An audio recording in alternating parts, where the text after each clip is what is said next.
Megachandra hoido laikai ki mina taklakpadagi lanlai mahoigi mayumda changakli. Ahan oirabi nupi amakhag mangol machadugi phamenduda phak amada phamaga lairami. Mayoknabada phak macha amasu thari. Megachandra ingkon akoibadu koyeng yengi. Mana masing hailai makhal suna hauba ui. Sangon ama yengon nganu macha kharasu sumangaduda chatli. Ahing nong takibagi khudam oina sumangadu thumbadi thumamdi. Ising khazik khazik tungagadi lairi. Jake paring thai Megachandra mabuk ningda khalli. Yum lai kairai siga mi sing sibu kayam zu charam doino. Ei chanu pasina taw sibu karino. Lanlai magi mabokna. Ibungo khoi kakhalo. Lakmina ba ahan namana Megachandra da ahan nupidu da khoiramo haibaduda Megachandra do tanna khoirami. Lanlai magi mabokna. Yare. Asumna phamduda phammaga ahan namana. Ine haine hekta kaujaragi. Ine gi sunupido inau sigi ichanupa na ngarangdo pudana lakli. Adugi pawa mahandoke haidana lakjabani. Ibungo gi ichanupa dudi kari di hotnari. Lanlai magi mabokna nongsabani haiba khangdabani. Aduna hangakpani. Megachandra kaklapna. Doctor nine. Doctor ne haiba. Ahan do tumina laikri. Ahan nupa mana. Nupi machadugi mapabu. Hangakanya haiba khangi. Laibak chawdi thoklo haiba yaramde. Yumdagi thokrabani. Mamadusu manedusu yausilakli. Mi laklambaduda taha mangolda karaklaga wari sanabadu yausilli. Manedune imungda changa aga chakumda changa I. Yumthangnabagi maudu chalonduna lairami. Mimiya, ibungo sungay hagpamhalamba yadro. Chalo labro nangbo, kanana puthokani sidiya. La amma bani makoy tamodo, abok na khaton laibak chaw magda thiru so haidana chalhan kibani. Chasi budi tombi lakani, mana maina puthokjarani. Yena kharom dagi laisabi macha machanga aga.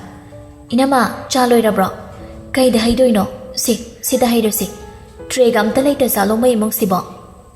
Nangla abra Farida kapsit pura ido aigi singdudi manalo ina tekidana zukot amta sa hawdraba tredu budi aina ani paira abani chana budi putho oidro lanlai gi mane duna khumai khawdu da yawbani asumna semba saba loiraga puthoklaktuna ahan singduda amamam pirammaga tombi du changakli aduga hairi inama army oirame haibadugira kaino jela legi makubokse masakse aidiki ye maneduna mimiya nangbu khangbrani hana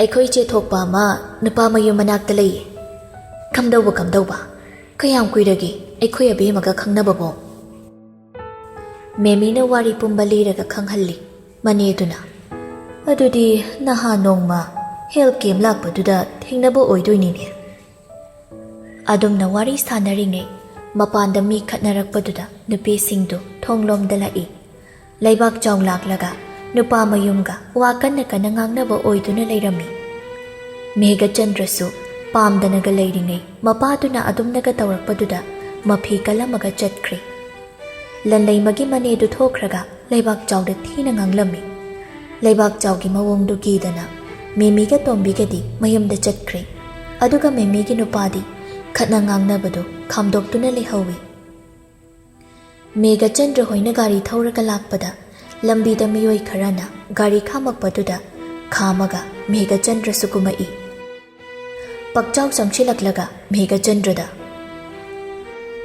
apangba nachanupaduna haiba laurabadi yararoi nakhoi mungdudi oktabe mana pandawrine hei karino nangna nganglido lanlai ma hairibu nupise aiga luhongnaba matam lepna dan lairaba nupini nachanupadudi khangba khangdaba ai khangde adubu asingba sidi khangjako mama su otopa nupada mayum pathokre madugi lichato machanupiduda su yauroi haningai leite aigi laina kanbiri Megachandra kharaga sauna thoklakpaga hena saugatkre gari du thauraga chatkebaga pakchawdu mana ningba thongle haibagi minok ama noklaga lehawi Lambida Megachandra gari khamhallaga dukan amada changduna hangbadadi lanlaimagi mamagi warido loina hairakle. Mayam changdana Megachandra bu phatharaga mayumda halakle. Magi nupida hairei. Nachanupado halaktribra. Lagdri kaidore makhoi baba. Kari kari hainaragi. Aduk chokhattaba. Lairaba ina khunbadudi thonganba wanine. Wadu phajana haibiyu kaidorage. Megachandra na wari pumba liraga khanghalli. Nongsabagi mamana. Mama mapana adumna tawrasu. Machasina tawni haibadi leite. Hai, kaina kai. Yongna yong pokpanine. Kai amatani yong po ihaiba takrabro nangbo. Mama du tumina laiki. Matang chana nongsaba sumayumda changai. Megachandra na. Hai, nangai ko. Wari sakisi. Kona sarse babo. Kuan ba yabo wana tine. Nongsaba sangshilaglaga. Kaidoragi, kari hainaragi. Nangbu, karaidagi hochilaga. Lukhakom dudada silurino. Nungairi. Chatminari basing sige mangda. Migi luhongbagi matam lepna dawda ngaira base. Puraga laabanina. Luhongbagi matam lepkadabada ngaiduna laibane haibadi. Pabongda kanana haireino. Mayumgi mina haireira. Megachandra ngaihak tumina lay. Aduga makha tarii. Mama dusu jugot chadabi oira mali. Nang buhana karimata khanghaudabra. Nongsabagi mamana. Yare makhoi ba. Angang sina taraga nungairo. Karino. Kona tapna ngangnarastu yaba wasida. Megachandra di sauna magi kada changkri. Nongsaba mama da hairei. Ima, pumna maksi oirasu. Ay maga kainabadi ngamoy. Ay mago yamna nungshiruri. Maga lapnaba taradi. Ay soydana ngauduna jatkadaba mali. Ibango. Nongsaba du mathakta kakhatkri. Nongsaba ki mamana mamay laythoklakpada. Lanlay madu leplaga layrambaduda. Maso sanakhiba wari pumba taramane haiba khanglami. Nongsaba ki mamado kari haidawnu khangdana. Lanlay mada yengduna layri. Yanggoi sanado hospital da chatluraga mayumda halai. Aduga magi kada changaaga upudo hangdoklaga manungdagi pot khara lauthoraklaga phamungda phamtharaga munna yengduna lay. Kaifana yekhiba magi ayekpa saktamduni kaifana pirakhiba khagi laihau akangbadugani. Aiki inaktagi nahakti chatkreko. Nangna piramba khudol singsidamak ngaihoreko. Tarakliba mapido makhut khunamduna phat phat taithoi. Chatko yai kaidi punchigi haunu sani. Tom thindu thongjinda leplaga macheda munna yengduna layri. Karamba numitta karamba pungphamda yanggoi sanana kai phabu nungsiba phawkhiba khangba ngamde. Yanggoi sana masasu khanghaudre. Yamna laina magi thamoibu hukre huba haiba mahakna. Nungsibagi mairina maningtamna chaklakpa hauraklaba mikup asidana tamkre mahakti manaktagi. Yanggoi sana pochingdo upuda muk hapchilamlaga kadudagi thoklakke tawbada tomthin leplaga layrambaduda. Tomthin, nangbu kari hainingbano? Iche, ay nangbu kaphaliba wahaliba mido pharga puraura natraga phurusora kari tawge. Mawpwagi matawduda yanggoi sanadi mapi irachene yengai. Tomthin changshilak machegi makokto konbiraga nanbiraga hairei. Che, kapto. Kapkandabi jeni. Adubu che, kappa haise. Miyoibagi machani. Ikainingai oide. Kapto oche. Pena. Aduga ngasi kappisina maramsigi kappa aroibo ehelo. Che, kappo. Yanggoi sana wangang lakhidre. Adubu mahak pena kaplammi. Yanggoi sanaki mache ahanduso thongjin panda leplaga yengduna layri. Loijing do office at ke haina thogla abani adubu mamana. Ibunga nangbu thenglabro ngai khun hi Olivia sia university phawda mukta thingbiram gera. Osh ai thengdi thengabani de pharilo khara thura oyo. Loirabani ai amukta kauthorakhigi. Asi haiduna loijingi mamado Olivia bu kau tana changki. Kuidi Olivia do hana sinabugum wangang tana thokminari. Dalu jing thingamani ne. Loijingna khumai. Thengba thengdaba thilamu hairabanina thilam taridana. Sumngangdana leiradi yararoi koklo. Asi hairamaga ma hana thokri. Olivia do Loijingi mamada nokphet tawramaga Loijingi matungda inaki. Loijing suwamata haidi. Olivia bo university ki gate thanamaga gari mamai leiraga office tamna do maglakle. Olivia do makhut khutum se jeta silaga leplaga lehawi. Loijingna office da yaurakpadadi kaifaga leishilembbiga do wari sanaduna leiramidu ui. Wamata haidana magi kada changkhibadu kaifana uhaurami.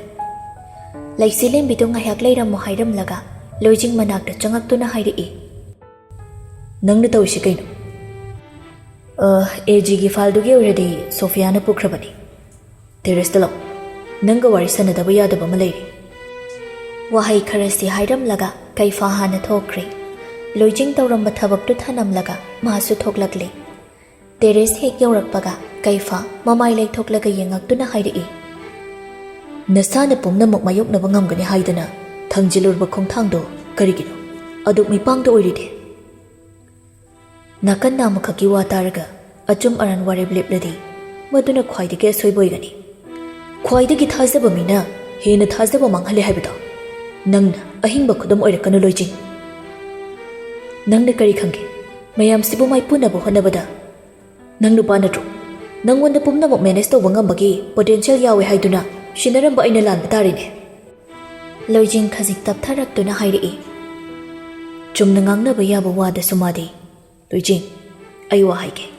Yum palaba matung nupa ikhoidagi pressure leiba henbase nupi ni henbani. Adu nangna khangdra mali. Ai su ichadu pamini.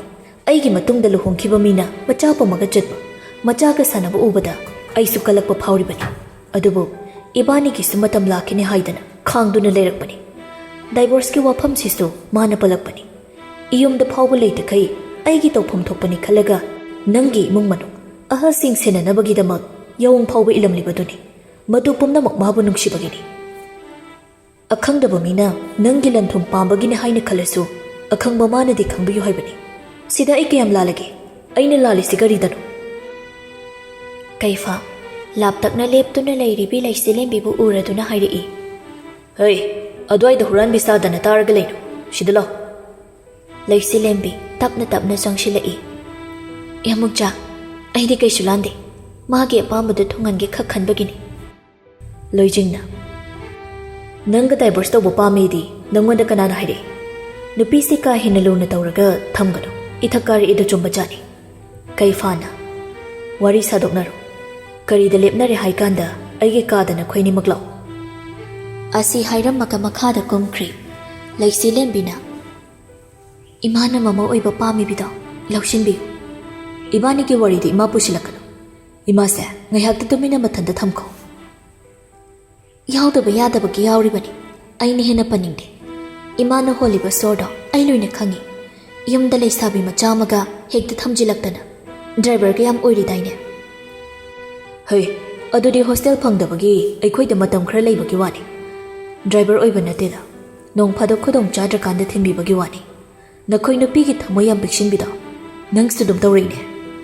Kaidano aina thamoi sauthoktoise nang sukhalo macha pokminadana panminariba phawba ahenba thinaraba matamsida ai gumbi amanadi kari khalamgani haiba nang su sukhan khandaba sidani aine ithanda prok prok chaise leiriba lantu sana lupa pomna maklauge hairakpadadi ai pukchel chawthokna pomna mak pithokhiba ngamgani adubu ipuroiba yenabadi ai sukngam ngamoi ipuroiba gi nungsibadadi ai pukchel chawthokpa sukngam ngamoi ai bu halaga namdana laukhige haibagi di khangde.